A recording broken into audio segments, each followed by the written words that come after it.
How's it going, everyone? In this new video, I want to show you how to fix this problem where the following message will appear when installing an app. We accept the installation instantly and that's it. The app has not been installed because it is not compatible with your phone. I have already explained in several videos how this problem could be solved directly, either by modifying the app or forcing the installation, but it turns out that most of the comments do not work for them at all, either because the app has other architectures or for other reasons. Well, first of all, I am going to make it very clear that this method is only going to be, let's say, a very different way, since we are going to emulate Android on Android, and I know that many apps will not work correctly, and I know that many of you will not like this method, but I think it is the only solution that I have been able to find. So, without further ado, let's get started. Let's go to the Play Store and download an app called bFontOS, like this. bFontOS, which I obviously made an Android emulator right there. All we have to do is download it. And while it's downloading, we're going to do the following.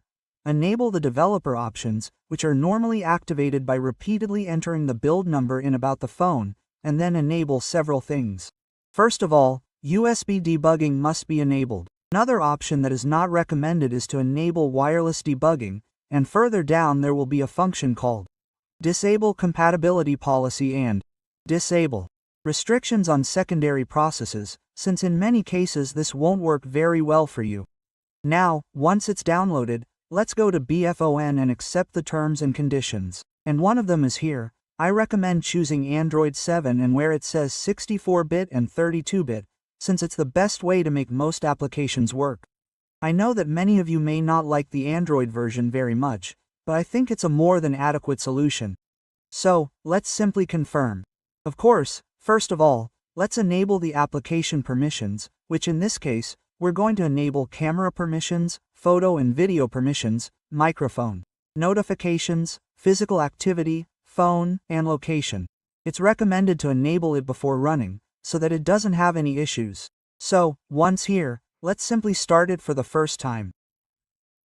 At first, it's going to take a while, since it's going to download the operating system itself and do the installation. So, be patient. This is only going to happen once.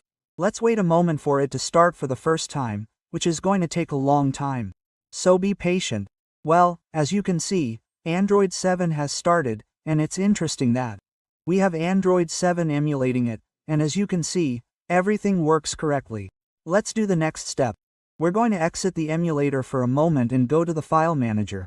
I recommend creating any folder that's, let's say, in the root. For example, in this case, we're going to create a folder called APK Applications. Once here, we simply look for the downloaded files and what we're going to do is move them to the folder we created. Done.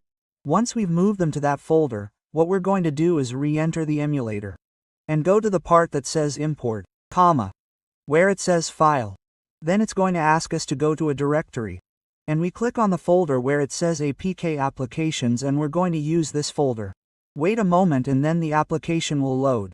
We simply select it and go to import. Then it'll start installing the application as such and I'll show you how it works. This will take a while, since it's normal for warnings and all that to appear at the beginning. And now I'll show you. Well, if for some reason this appears to you, 99% of the time, simply confirm and this notification will appear. Simply click install anyway and with that, the game or application will be installed. So, to check, simply enter the game, everything is normal and you can enjoy it without any problems. And here I'm showing you a fairly old game. But as you can see it works correctly. And anyway, I hope this video has been useful to you. Let me know with a like, subscribe, activate the bell on all and see you next time.